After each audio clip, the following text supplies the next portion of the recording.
illa 'alal khashi'in. Jadi jadikanlah sabar dan sholat penolong. Jadi ada dua kata kunci, sabar dan sholat menjadi penolong kita.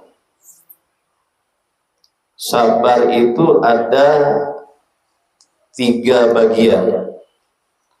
Pertama, sabar dalam menjalankan ketaatan di hadapan Allah. Ya, sabar. Ya, apa contohnya Pak Ustadz? Contohnya kayak kita melakukan sholat. Ya. Sabar dalam ketaatan. Nah itu. Kita menjalaninya dengan kesabaran.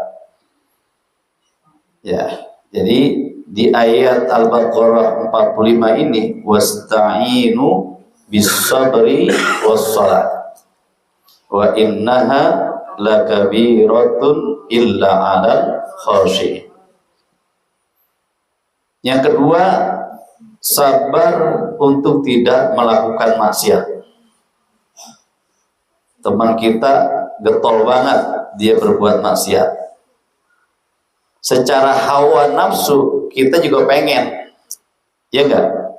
Apalagi kalau sudah satu circle orang yang berbuat kemaksiatan, mau nggak mau, suka nggak suka, atas nama toleransi, atas nama nggak enakan, akhirnya kita ikut juga.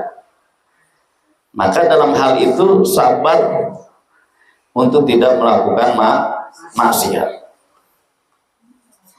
Yang ketiga, sabar dalam musibah. Nah itu kategori yang ketiga. Maka jadikan sabar itu sebagai penolong kita, ya, dengan anugerah karunia pahala yang Allah berikan. Ganjarannya besar. Sampai-sampai dalam surah Az-Zumar, innama bahwa Allah Subhanahu wa taala memberikan ganjaran bagi orang-orang yang bersabar. Innama yuwaffas sabiruna ajrahum bighairi hisab. Bighairi hisab, no limited. No limited angka. Ketika bighairi hisab itu berarti kan loss. Pahalanya begitu besar. Ya. Maka poin yang pertama, sabar kita jadikan sebagai penolong kita. Ya. Yang kedua, sholat. Ya, sholat itu kan doa dalam secara bahasa. Sedangkan secara istilah adalah aqwalun wa af'alun muftatahatun bit takbir wa muhtatamatun bitasbih. Jadi sholat itu adalah suatu perkataan, perbuatan yang diawali dengan takbiratul ihram dan diakhiri dengan salam.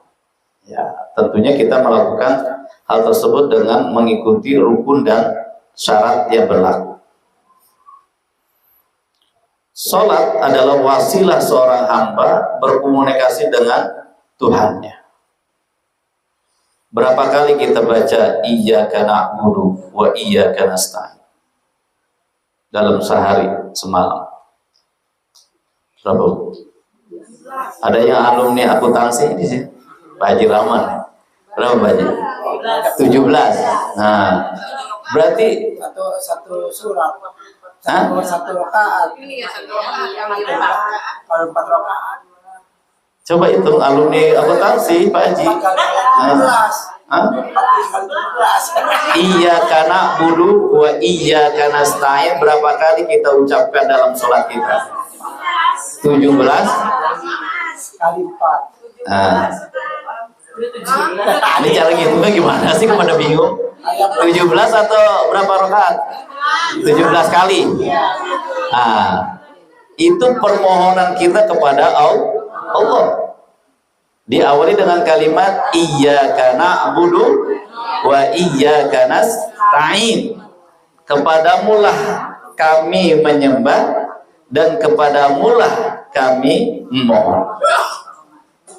Ya kan?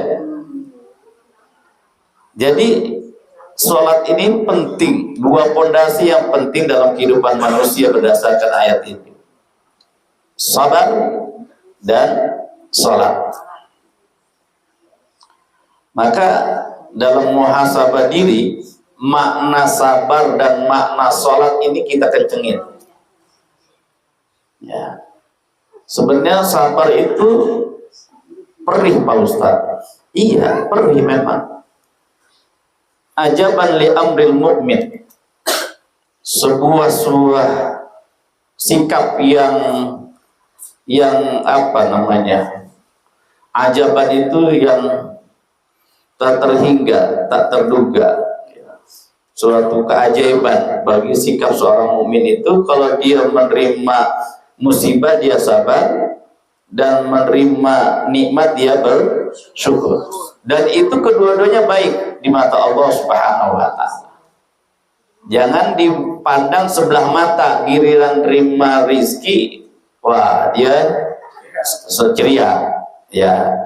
Kalau giliran ini dia menghardik Allah, ya. Mencaci Allah. Ya Allah, kenapa engkau jatuhkan musibah ini kepada kami? Nah. Ya. Padahal ujian dan musibah itu sebuah keniscayaan bagi orang yang hidup, yang beriman. Sebuah keniscayaan, mau tidak mau, ketika kita hidup, diberi jatah hidup oleh Allah, pasti kita ngalamin yang namanya ujian, nggak lepas itu. Maka dalam surah Al-Baqarah 155 ya, sampai 157, wala nabluwannakum bisyai'im minal khawf, diuji dari rasa ketakutan, diuji dengan rasa kekurangan harta, diuji dengan jiwanya, ya kan? Itu sudah menjadi sunatullah. Maka mau tidak mau, suka tidak suka, sebuah musibah kudu kita hadapi. Dengan apa? Dengan sabar. Mau perih Pak Ustadz, emang perih ya. Siapa sih yang mau terima musibah? Kayak dulu saya ngalamin kehilangan dompet, ya kan? Itu ilustrasi kecil. Masa Pak Ustadz kehilangan dompet pakai sedih segala? Karena di situ isinya ATM, kartu ini, kalau kita ngurusin, ya Allah, butuh waktu. Pusing. Atas keteledoran kita, itu baru musibah kecil. Ada sesuatu yang kita cintai banget, ya. Meninggalnya seseorang, orang tua kah, siapa, dan sebagainya. Perih. Tapi qadar Allah, lillahi ma'a'ata wa lillahi ma'akhad. Allah lah yang memberi, Allah juga yang mengambil. Maka iman itu kudu kuat. Takarannya kan iman. Kalau imannya lemah, akhirnya nggak kuat dia menerima musibah. Maka disitulah perjalanan kita muhasabah ini penting adanya, supaya meneguhkan iman itu. Ujung pangkalnya dari iman dan takwa. Ujung pangkalnya.